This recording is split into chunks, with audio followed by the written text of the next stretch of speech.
भारत जोड़ो नाम का जो एक समुदाय तैयार किया है, इस समुदाय की एक्टिविटी अगर आप देखेंगे तो एनार्किस्ट लोग हैं। ये लोग भारत जोड़ो नहीं है, भारत को समाजों में बांटो और उसके बाद भारत को तोड़ो।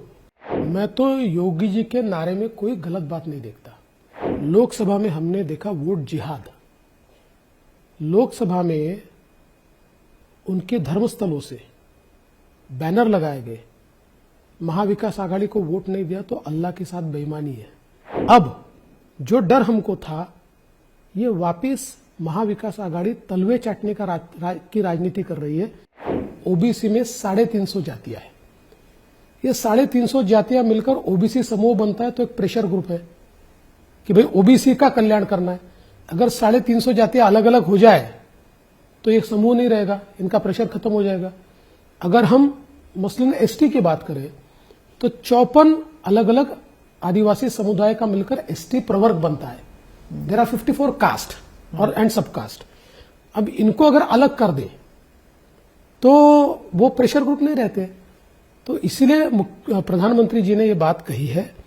जिस प्रकार से ये भारत जोड़ो नाम का जो एक समुदाय तैयार किया है, इस समुदाय की एक्टिविटी अगर आप देखेंगे तो एनार्किस्ट लोग हैं।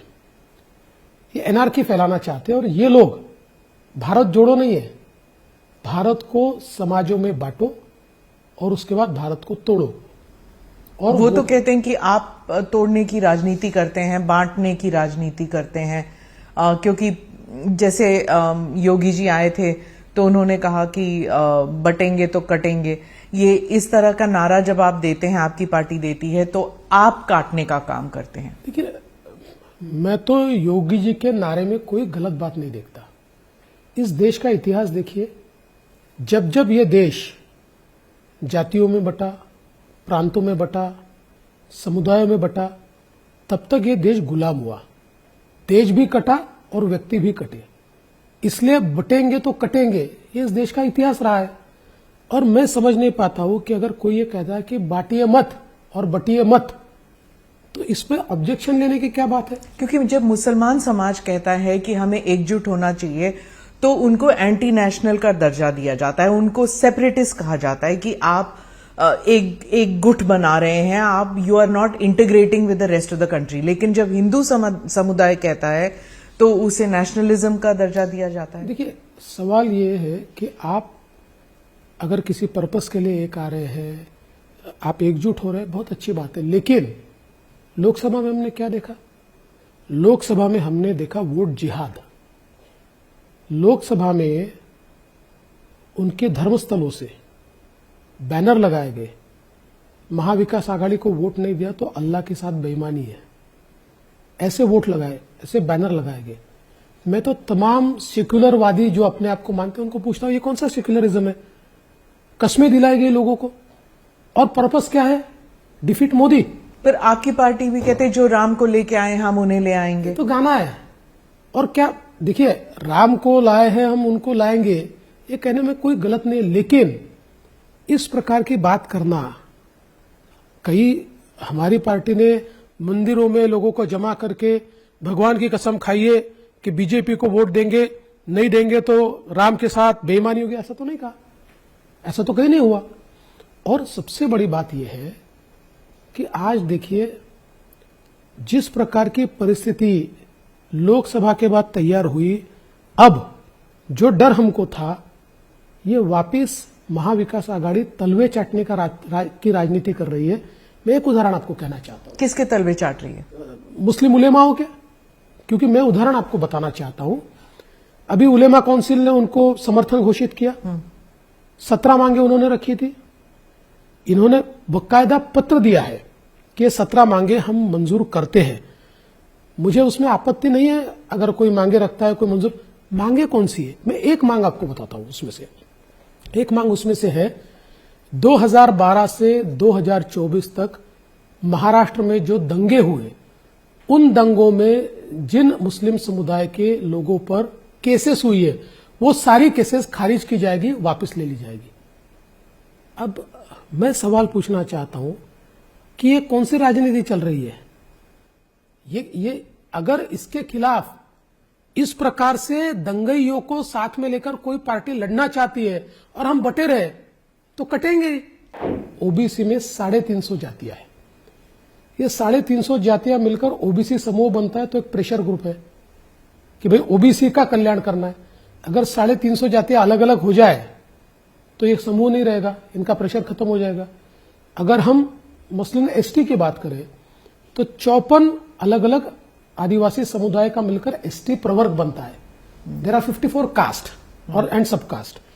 अब इनको अगर अलग कर दे तो वो प्रेशर ग्रुप नहीं रहते।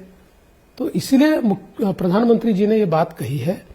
जिस प्रकार से ये भारत जोड़ो नाम का जो एक समुदाय तैयार किया है, इस समुदाय की एक्टिविटी अगर आप देखेंगे तो एनार्किस्ट लोग हैं। ये एनार्की फैलाना चाहते हैं और ये लोग भारत जोड़ो नहीं है, भारत को समाजों में बांटो और उसके बाद भारत को तोड़ो। और वो तो कहते हैं कि आप तोड़ने की राजनीति करते हैं, बांटने की राजनीति करते हैं। क्योंकि जैसे योगी जी आए थे तो उन्होंने कहा कि बटेंगे तो कटेंगे।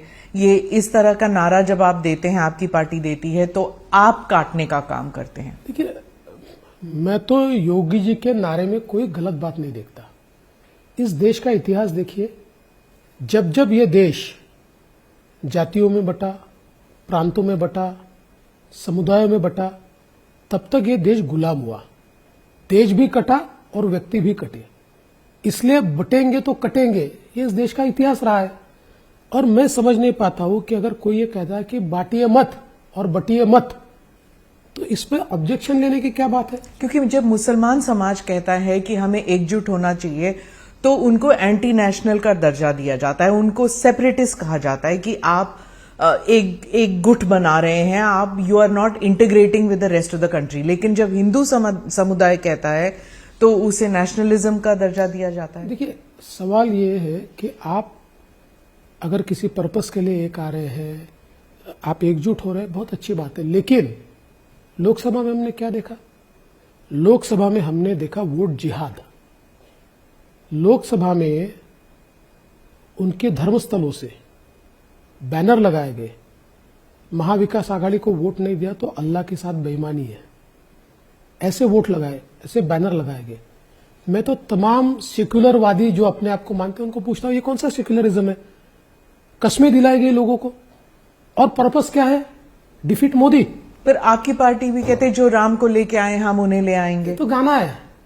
और क्या, देखिए, राम को लाए हैं हम उनको लाएंगे, ये कहने में कोई गलत नहीं है। लेकिन इस प्रकार की बात करना, कई हमारी पार्टी ने मंदिरों में लोगों को जमा करके भगवान की कसम खाइए कि बीजेपी को वोट देंगे, नहीं देंगे तो राम के साथ बेईमानी होगी, ऐसा तो नहीं कहा, ऐसा तो कहीं नहीं हुआ। और सबसे बड़ी बात यह है कि आज देखिए, जिस प्रकार की परिस्थिति लोकसभा के बाद तैयार हुई, अब जो डर हमको था, ये वापिस महाविकास आघाड़ी तलवे चाटने की राजनीति कर रही है। मैं एक उदाहरण आपको कहना चाहता हूं। किसके तलवे चाट रही है? मुस्लिम उलेमाओं के। क्योंकि मैं उदाहरण आपको बताना चाहता हूं।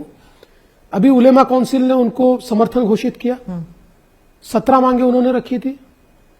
इन्होंने बकायदा पत्र दिया है कि ये 17 मांगे हम मंजूर करते हैं। मुझे उसमें आपत्ति नहीं है अगर कोई मांगे रखता है, कोई मंजूर। मांगे कौन सी है? मैं एक मांग आपको बताता हूं। उसमें से एक मांग उसमें से है 2012 से 2024 तक महाराष्ट्र में जो दंगे हुए, उन दंगों में जिन मुस्लिम समुदाय के लोगों पर केसेस हुई है, वो सारी केसेस खारिज की जाएगी, वापस ले ली जाएगी। अब मैं सवाल पूछना चाहता हूं कि ये कौन सी राजनीति चल रही है? ये अगर इसके खिलाफ इस प्रकार से दंगइयों को साथ में लेकर कोई पार्टी लड़ना चाहती है और हम बटे रहे तो कटेंगे।